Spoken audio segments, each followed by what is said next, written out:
जरा सोचो, सबसे बड़ा, सबसे तेज धमाका क्या हो सकता है? यह कोई साधारण धमाका नहीं है, बल्कि एक ऐसा विस्फोट है जो पूरे ब्रह्मांड को हिला सकता है। अब उस धमाके को करोड़ों गुना बड़ा सोचो। यह विस्फोट इतना विशाल होता है कि इसे समझ पाना भी मुश्किल है।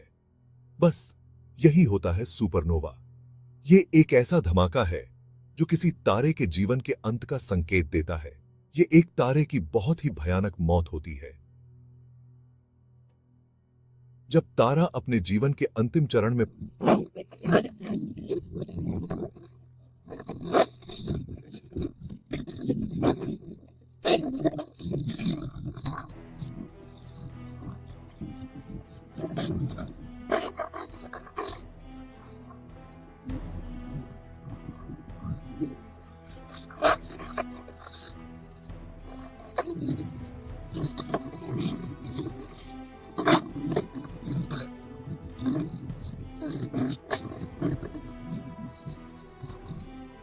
भी हमेशा के लिए नहीं रहते।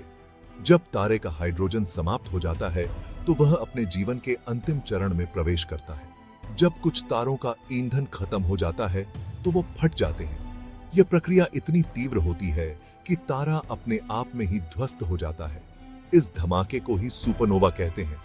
यह विस्फोट इतना शक्तिशाली होता है कि यह तारे के सभी तत्वों को अंतरिक्ष में बिखेर देता है। सुपरनोवाए इतने तेज चमकते हैं कि थोड़ी देर के लिए पूरी गैलेक्सी से भी ज्यादा। यह चमक इतनी तीव्र होती है कि इसे दूरबीन से भी देखा जा सकता है। ये बहुत ज्यादा शक्तिशाली भी होते हैं। एक सुपरनोवा में इतनी ऊर्जा होती है कि यह ब्रह्मांड के अन्य हिस्सों को भी प्रभावित कर सकता है। एक सुपरनोवा में उतनी ऊर्जा निकलती है जितनी सूरज अपनी पूरी जिंदगी में भी नहीं निकाल पाएगा। यह ऊर्जा इतनी अधिक होती है कि यह नए तारों और ग्रहों के निर्माण में सहायक हो सकती है। इन धमाकों के बाद गैस और धूल के बहुत ही सुंदर और रहस्यमय बादल रह जाते हैं। यह बादल नए तारों और ग्रहों के निर्माण के लिए कच्चा माल प्रदान करते हैं। इन्हें हम सुपरनोवा रेमनेंट्स कहते हैं। यह अवशेष ब्रह्मांड के सबसे सुंदर और रहस्यमय संरचनाओं में से एक होते हैं, जो हमें तारों के जीवन और मृत्यु के बारे में बहुत कुछ सिखाते हैं। तारों का जन्म गैस और धूल के बादलों में होता है। ये बादल अंतरिक्ष में विशाल क्षेत्रों में फैले होते हैं और इन्हें हम नेबुलाए कहते हैं। इन बादलों को नेबुलाए कहते हैं। ये रंग बिरंगे बादल विभिन्न गैसों और धूल के कणों से बने होते हैं, जो मिलकर एक अद्भुत दृश्य प्रस्तुत करते हैं। गुरुत्वाकर्षण बल के कारण ये गैस और धूल आपस में खींचे चले आते हैं। धीरे धीरे ये कण एक दूसरे के करीब आते हैं और एक घनीभूत क्षेत्र का निर्माण करते हैं। बीच का हिस्सा बहुत गर्म और घना हो जाता है। इस प्रक्रिया में तापमान और दबाव बढ़ता है, जिससे एक नया तारा बनने की शुरुआत होती है। फिर शुरू होता है न्यूक्लियर फ्यूजन। इस प्रक्रिया में हाइड्रोजन के परमाणु मिलकर हीलियम बनाते हैं, जिससे भारी मात्रा में ऊर्जा निकलती है और इस तरह एक तारे का जन्म होता है। यह तारा अब अपनी ऊर्जा को अंतरिक्ष में विकीर्ण करता है और चमकने लगता है। अपनी जिंदगी का ज्यादातर समय तारे हाइड्रोजन को हीलियम में बदलने में बिताते हैं। इस प्रक्रिया को मेन सीक्वेंस फेज कहते हैं, जो तारे के जीवन का सबसे लंबा चरण होता है। इस प्रक्रिया से ऊर्जा निकलती है और तारा चमकता है। यह ऊर्जा तारे को स्थिर रखती है और उसे गिरने से बचाती है।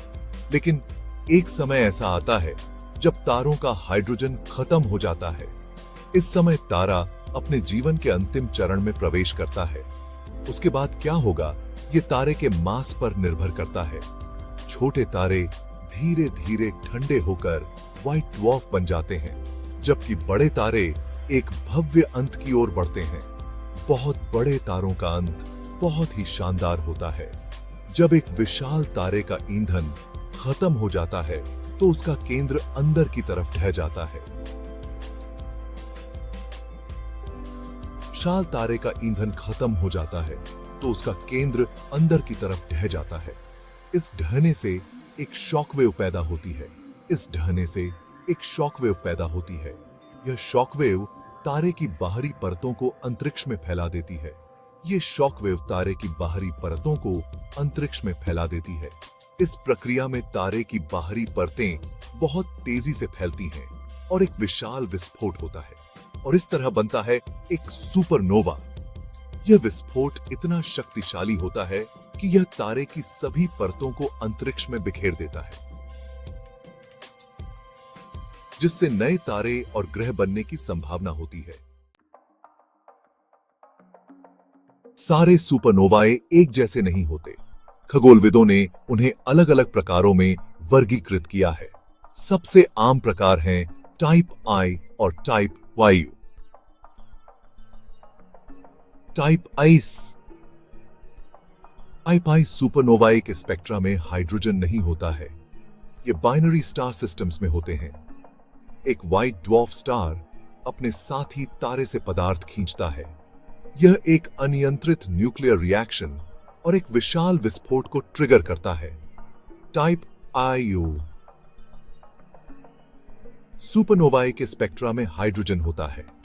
ये तब होते हैं जब एक अकेला विशाल तारा अपने ईंधन को समाप्त कर देता है और अपने ही गुरुत्वाकर्षण के तहत कोलैप्सिंग हो जाता है। Section 4 after the boom birth of a supernova remnant. एक सुपरनोवा के विस्फोट के बाद एक सुपरनोवा रेमनेंट या एसएनआर बचता है। यह फैलते हुए गैस और धूल का एक बादल होता है। एसएनआर्स अविश्वसनीय रूप से गर्म और ऊर्जावान होते हैं। ये रेडियो वेव्स से लेकर गैमा रेज तक इलेक्ट्रोमैग्नेटिक स्पेक्ट्रम में रेडिएशन का उत्सर्जन करते हैं। एक सुपरनोवा रेमनेंट का फैलता हुआ खोल हजारों किलोमीटर प्रति सेकंड की गति से यात्रा कर सकता है। जैसे जैसे यह फैलता है, यह आसपास के इंटरस्टेलर मीडियम के साथ इंटरैक्ट करता है। यह इंटरैक्शन शॉक वेव्स बनाता है, जो गैस और धूल को गर्म और कंप्रेस करता है। समय के साथ सुपरनोवा रेमनेंट फीका पड़ जाएगा, लेकिन यह अपने परिवेश पर एक स्थायी प्रभाव छोड़ जाता है। Section 5 Echoes in Space. Characteristics of supernova remnants. Supernova remnants, or SNRs, are the fascinating aftermath of a star's explosive death. These remnants are not just beautiful cosmic structures, but also hold key information about the universe. Supernova remnants में कुछ अनोखे लक्षण होते हैं। ये अवशेष हमें ब्रह्मांड के विकास और तारे के जीवन चक्र के बारे में महत्वपूर्ण जानकारी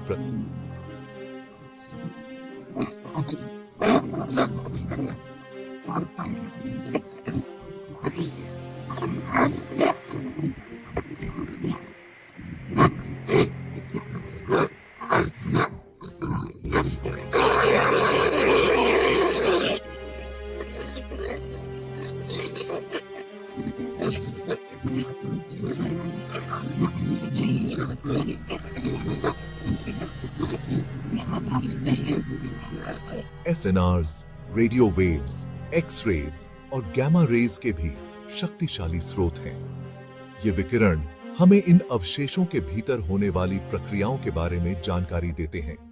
यह विकिरण शॉक वेव्स और रेमनेंट के भीतर एक्सेलरेटेड उच्च ऊर्जा कणों द्वारा उत्पन्न होता है। ये शॉक वेव्स अंतरिक्ष में ऊर्जा और पदार्थ का वितरण करते हैं। कुछ सुपरनोवा रेमनेंट्स में पल्सार्स होते हैं। ये पल्सार्स तारे के कोर के अवशेष होते हैं, जो विस्फोट के बाद बच जाते हैं। पल्सार्स तेजी से घूमने वाले न्यूट्रॉन स्टार्स होते हैं। ये न्यूट्रॉन स्टार्स अत्यधिक घने होते हैं और बहुत तेज गति से घूमते हैं। वे विकिरण के बीम्स का उत्सर्जन करते हैं, जो हमारी दृष्टि रेखा में फैलते हैं, जैसे लाइट हाउस बीम। ये बीम्स हमें पल्सार्स की स्थिति और उनके गुणों के बारे में जानकारी देते हैं। अन्य रेमनेंट्स में ब्लैक होल्स हो सकते हैं, स्पेस टाइम के क्षेत्र जहां गुरुत्वाकर्षण इतना प्रबल होता है कि कुछ भी नहीं, यहां तक कि प्रकाश भी नहीं बच सकता। ये ब्लैक होल्स हमें गुरुत्वाकर्षण के चरम स्थितियों के बारे में जानकारी देते हैं और ब्रह्मांड के रहस्यों को उजागर करने में मदद करते हैं। Section 6 Celestial Masterpieces, Famous Supernova Remnants.